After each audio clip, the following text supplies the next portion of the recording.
Hello everyone, welcome to our study channel Target Achievers. Guys, यह CISF ASI LDC के लिए GK के practice set series का 20वां video है। दोस्तों, इसके पहले के 19 वीडियोज हमारे चैनल पर अपलोड कर दिए गए हैं, जिसे आप प्लेलिस्ट में जाकर देख सकते हैं। दोस्तों, इस वीडियो में टोटल मॉडर्न हिस्ट्री से क्वेश्चन है, तो इनमें से 2 से 3 क्वेश्चन आपके एग्जाम में पूछने की पूरी संभावना है। तो वीडियो को अच्छे से देखिएगा और सारे क्वेश्चन को अपने दिमाग में सेट करिएगा। तो दोस्तों, क्वेश्चन नंबर 1 है, प्लासी के युद्ध में अंग्रेजी सेना का नेतृत्व किसने किया? तो प्लासी के युद्ध में अंग्रेजी सेना का नेतृत्व किसने किया था? रॉबर्ट क्लाइव ने किया था। अंग्रेजी सेना का नेतृत्व रॉबर्ट क्लाइव ने किया था प्लासी के युद्ध में। क्वेश्चन नंबर 2 है, भारत के पहले गवर्नर जनरल कौन थे? तो भारत के पहले गवर्नर जनरल थे लॉर्ड विलियम बेंटिक। देखिए, भारत के पहले सबसे स्टार्ट होता है बंगाल का गवर्नर। तो पहला बंगाल का गवर्नर कौन था? तो पहला का बंगाल का गवर्नर था रॉबर्ट क्लाइव। उसके बाद होता है बंगाल का गवर्नर जनरल, तो वो बनता है वॉरेन हेस्टिंग। उसके बाद भारत का गवर्नर जनरल तो लॉर्ड विलियम बेंटिक, यही लॉर्ड विलियम बेंटिक है भारत के गवर्नर जनरल। उसके बाद भारत का प्रथम वायसराय बनता है लॉर्ड कैनिंग। लॉर्ड कैनिंग बनते हैं भारत के प्रथम वायसराय। उसके बाद भारत के प्रथम भारतीय वायसराय कौन बनता है? तो भारत का प्रथम भारतीय वायसराय बनते हैं श्री राजगोपालचारी। सी राजगोपालचारी भारत के प्रथम वायसराय बनते हैं। कौन थे गवर्नर जनरल पहले? Lord William Bentinck. Question number 3 है, भारत में सहायक संधि का जन्मदाता किसे कहा जाता है? तो भारत में सहायक संधि का जन्मदाता कहा जाता है डुप्ले को, जो कि एक फ्रांसीसी शासक था। लेकिन भारत में जो प्रैक्टिकली प्रयोग किया था सहायक संधि का, वह था लॉर्ड वेलेजली, जो कि अंग्रेजी गवर्नर जनरल था। लॉर्ड वेलेजली ने प्रयोग किया था सहायक संधि को, लेकिन सहायक संधि का जन्मदाता जो था वह डुप्ले था, फ्रांसीसी। ठीक ना? चलिए, क्वेश्चन नंबर 4 है, सिविल सर्विस का जनक किसे कहा जाता है? तो भारत में सिविल सर्विस का जनक लॉर्ड कॉर्नवालिस को कहा जाता है। लॉर्ड कॉर्नवालिस ने ही सिविल सर्विसेज की शुरुआत की थी।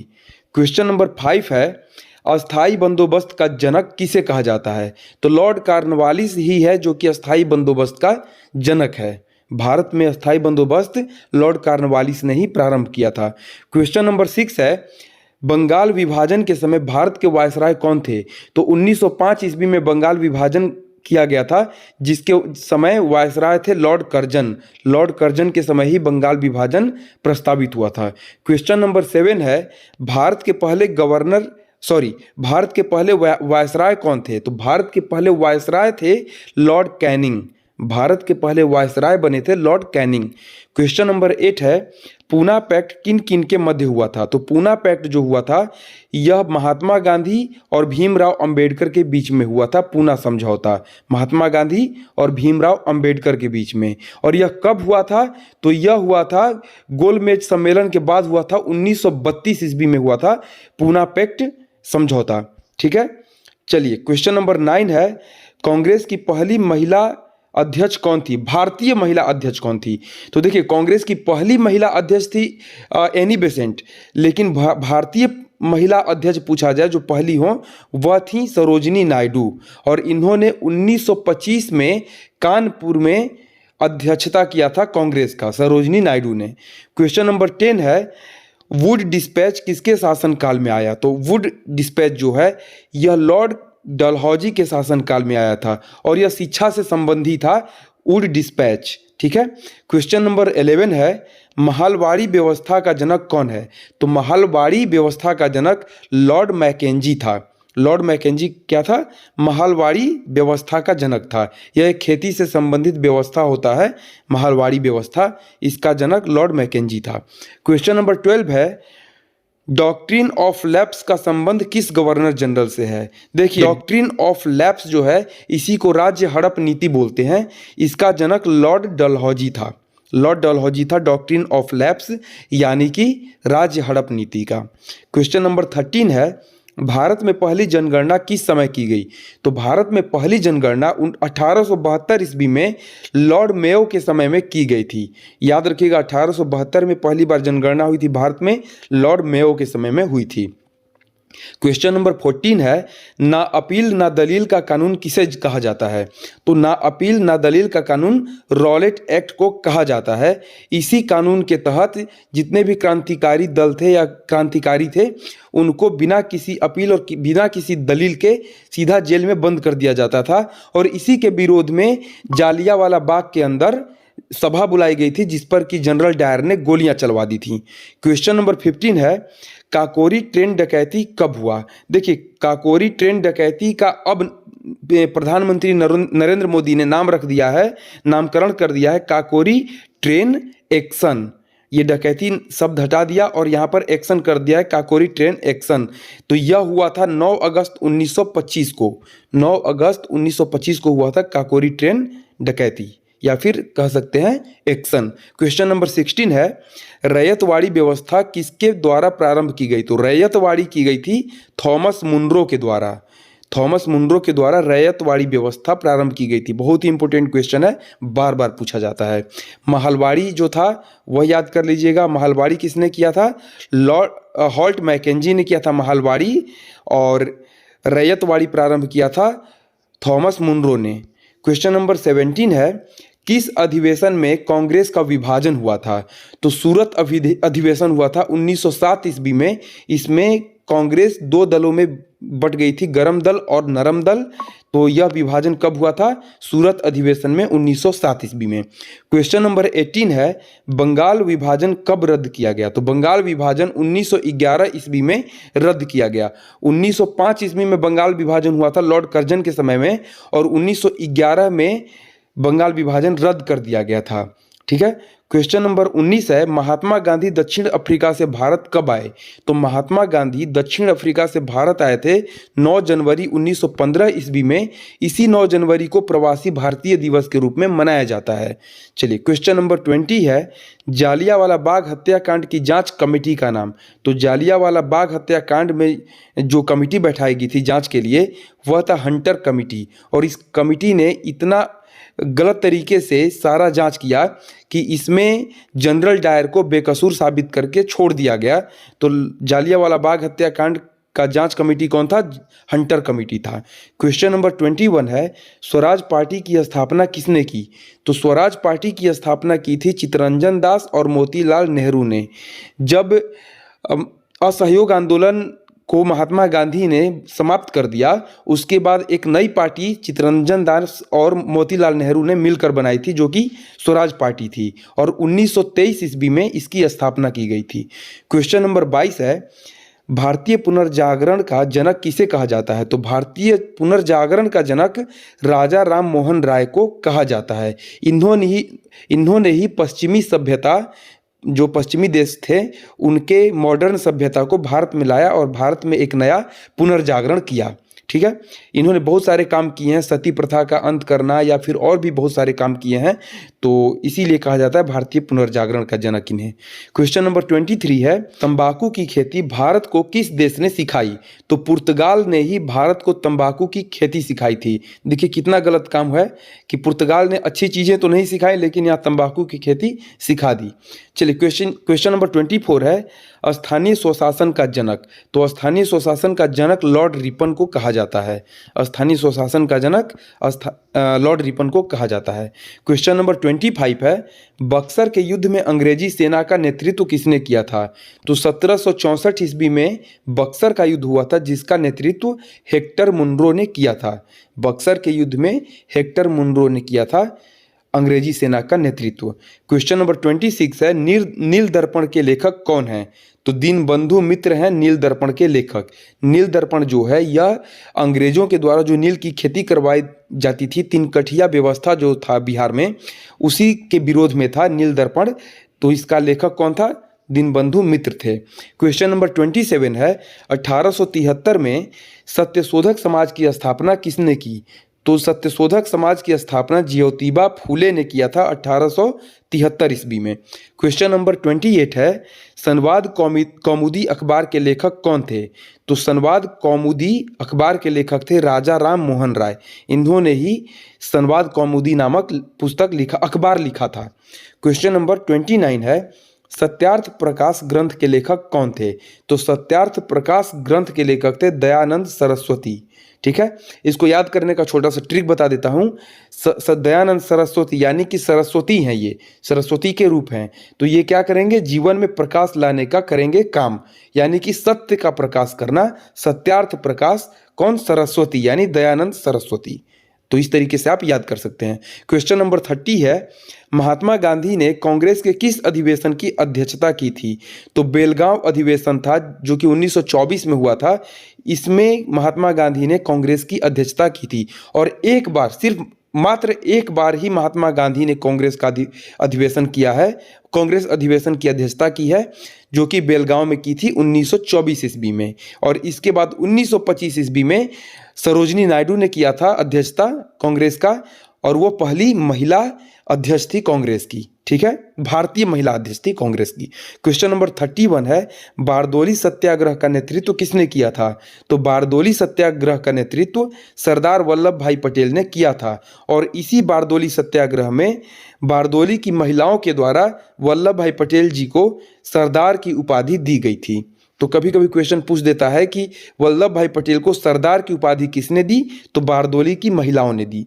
क्वेश्चन नंबर 32 है, अंग्रेजों ने कुशासन के आधार पर किस राज्य का विलय किया था? तो अवध राज्य का विलय कर लिया था। अवध राज्य का विलय कर लिया था अंग्रेजों ने कुशासन के आधार पे। ठीक है, क्वेश्चन नंबर 33 है, आधुनिक शिक्षा का मैग्ना कार्टा किसे कहा जाता है? तो आधुनिक शिक्षा का मैग्ना कार्टा वुड डिस्पैच को कहा जाता है, जो कि 1854 में लागू किया गया था। तो यह क्वेश्चन पहले भी था कि वुड डिस्पैच किसके काल में आया था, और यहाँ पर दिया गया है कि शिक्षा का मैग्ना कार्टा किसे कहा जाता है? तो वुड डिस्पैच को कहा जाता है। क्वेश्चन नंबर 34 है, इंडिया विंस फ्रीडम पुस्तक के लेखक कौन है? तो इंडिया विंस फ्रीडम पुस्तक के लेखक मौलाना अबुल कलाम आज़ाद हैं। मौलाना अबुल कलाम आज़ाद, यह अब्दुल कलाम नहीं है, यह स्वतंत्रता संग्राम के समय थे मौलाना अबुल कलाम आज़ाद, वह थे इंडिया विंस फ्रीडम के लेखक। क्वेश्चन नंबर 35 है, लाल कुर्ती दल का संबंध किससे है? तो लाल कुर्ती दल का संबंध खान अब्दुल गफ्फार खान से है, और इसी लाल कुर्ती दल को खुदाई खिदमतगार के नाम से भी जाना जाता है, जो कि खान अब्दुल गफ्फार खान ने शुरू किया था। क्वेश्चन नंबर 36 है, किस आयोग की सिफारिश पर रेल बजट को आम बजट से अलग कर दिया गया? तो देखिए, एक वर्थ, यहाँ पर एक कर्थ नहीं होगा, एक वर्थ होगा, क के जगह पर वह होगा। एक वर्थ समिति के सिफारिश पर रेल बजट को आम बजट से अलग कर दिया गया था। ठीक है, चलिए, और हाँ, नरेंद्र मोदी के समय में अभी एक ये सिफारिश किया गया था कि रेल बजट को आम बजट में शामिल कर दिया जाए, तो अभी रेल बजट आम बजट के साथ में पेश किया जाने लगा है। क्वेश्चन नंबर 37 है, गीता रहस्य पुस्तक के लेखक कौन हैं? तो गीता रहस्य पुस्तक के लेखक हैं बाल गंगाधर तिलक, और इन्होंने जेल में ही यह पुस्तक लिखा था, गीता रहस्य। क्वेश्चन नंबर 38 है, भगत सिंह सुखदेव और राजगुरु को फांसी कब दी गई? तो भगत सिंह सुखदेव और राजगुरु को फांसी दी गई थी 23 मार्च 1931 ईस्वी में।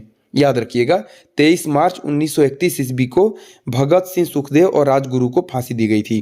क्वेश्चन नंबर 39 है, वर्नाकुलर प्रेस एक्ट का संबंध किस वायसराय से है? तो वर्नाकुलर प्रेस एक्ट का संबंध लॉर्ड लिटन से है। लॉर्ड लिटन के ही शासनकाल में वर्नाकुलर प्रेस एक्ट आया था, जिसमें कि जितनी भी हमारे स्वतंत्रता संग्राम से संबंधित पत्रिकाएं थीं, यानी कि जिसमें भी क्रांतिकारी विचारधारा रखा गया था, जिस पत्रिका में, उन पर बैन लगा दिया गया था, उनको बंद करवा दिया गया था। ठीक है, क्वेश्चन नंबर 40 है, भारत का राष्ट्रगीत वंदे मातरम किस ग्रंथ से लिया गया है? तो भारत का राष्ट्रगीत वंदे मातरम जो है, यह आनंद मठ से लिया गया है। और वंदे मातरम को गाने में कितने मिनट का समय लगता है? तो 72 मिनट का, कितने सेकंड का समय लगता है? तो 72 सेकंड का समय लगता है। चलिए, क्वेश्चन नंबर 41 है, वेदों की ओर लौटो का नारा किसने दिया? तो वेदों की ओर लौटो का नारा महर्षि दयानंद सरस्वती ने दिया था। दयानंद सरस्वती ने सत्यार्थ प्रकाश नामक पुस्तक भी लिखी थी, और इन्होंने ही वेदों की ओर लौटो का नारा दिया था। क्वेश्चन नंबर 42 है, प्रार्थना समाज की स्थापना किसने की? तो प्रार्थना समाज के संस्थापक थे आत्माराम पांडुरंग। आत्माराम पांडुरंग प्रार्थना समाज के संस्थापक थे। क्वेश्चन नंबर 43 है, चौरा चौरी घटना कब घटित हुई? तो 1922 ईस्वी में चौरा चौरी घटना घटित हुई थी। चौरा चौरी नामक स्थान पर एक पुलिस स्टेशन के अंदर क्रांतिकारियों ने आग लगा दी थी, मतलब कि असहयोग आंदोलन के कार्यकर्ताओं ने आग लगा दी थी और इसी घटना के बाद महात्मा गांधी ने असहयोग आंदोलन को वापस कर लिया था, रद्द कर दिया था। चलिए क्वेश्चन नंबर 44 है, 1909 के अधिनियम को किस नाम से जाना जाता है? तो 1909 के अधिनियम को मार्ले मिंटो एक्ट के नाम से जाना जाता है। 1909 के अधिनियम को मार्ले मिंटो एक्ट के नाम से जाना जाता है। इसी अधिनियम में सांप्रदायिक आधार पर निर्वाचन की व्यवस्था की गई थी, यह भी याद रखिएगा। क्वेश्चन नंबर 45 है, poverty and un British rule in India पुस्तक के लेखक कौन है? Poverty and un British rule in India पुस्तक के लेखक दादा भाई नौरोजी हैं। ठीक है। क्वेश्चन नंबर 46 है, कांग्रेस के किस अधिवेशन में पूर्ण स्वराज की मांग की गई? तो 1929 का लाहौर अधिवेशन हुआ था, इसी में कांग्रेस का जो अधिवेशन हुआ था इसमें पूर्ण स्वराज की मांग की गई थी और इस अधिवेशन की अध्यक्षता जवाहरलाल नेहरू ने की थी। चलिए क्वेश्चन नंबर 47 है, गांधी इरविन समझौता कब हुआ? तो गांधी इरविन समझौता हुआ था 5 मार्च 1931 को। 5 मार्च 1931 को द्वितीय गोलमेज सम्मेलन बुलाया गया था जिसमें कि गांधी इरविन समझौता हुआ था और एकमात्र द्वितीय गोलमेज सम्मेलन ही था जिसमें कि महात्मा गांधी उपस्थित हुए थे। चलिए क्वेश्चन नंबर 48 है, साइमन कमीशन का गठन कब हुआ? तो साइमन कमीशन का गठन हुआ था 1927 ईस्वी में और साइमन कमीशन भारत आया था 1928 ईस्वी में और इसने कहा था कि हम निष्पक्ष तरीके से, पारदर्शी तरीके से भारत के बारे में एक कानून की स्थापना करने के लिए कमीशन लेकर आ रहे हैं। लेकिन यहाँ पर क्या हुआ कि इस कमीशन के अंदर एक भी भारतीय को नहीं शामिल किया गया, सारे के सारे अंग्रेज थे, इसीलिए साइमन कमीशन का विरोध किया गया और इसी विरोध में लाला लाजपत राय की लाठी के प्रहार द्वारा मृत्यु हो गई थी। अंग्रेजों द्वारा लाठी बरसाई गई थी जिसमें कि लाला लाजपत राय की मृत्यु हो गई थी और लाला लाजपत राय ने ही नारा दिया था साइमन कमीशन वापस जाओ। ठीक है, तो साइमन कमीशन का गठन हुआ था 1927 में और 1928 में यह भारत आया था। क्वेश्चन नंबर 49 है, दांडी यात्रा कब आरंभ हुई? तो 12 मार्च 1930 को दांडी यात्रा आरंभ की गई और 6 अप्रैल 1930 को दांडी यात्रा जो थी यह दांडी पहुंची थी, यानी कि महात्मा गांधी और उनके साथ जो सदस्य थे वह दांडी पहुंचे थे 6 अप्रैल 1930 को। क्वेश्चन नंबर 50 है, कॉमनवेल्थ किसकी पत्रिका थी? तो एनी बेसेंट जो कि भारतीय राष्ट्रीय कांग्रेस की पहली महिला अध्यक्ष थी, इनकी ही पुस्तक थी, पत्रिका थी कॉमनवेल्थ। तो यह पूछा जाता है क्वेश्चन कॉमनवेल्थ, तो एनी बेसेंट आपको याद रखना है। तो इसी के साथ हमारा 50 क्वेश्चन का यह प्रैक्टिस सेट समाप्त हुआ। वीडियो आपको कैसा लगा कमेंट करके जरूर बताएं और अगर वीडियो आपको वाकई में अच्छी लगी हो तो लाइक जरूर कर दें। तो फिर मिलते हैं अगले वीडियो में कुछ अच्छे कंटेंट के साथ, नए कंटेंट के साथ। तब तक के लिए धन्यवाद।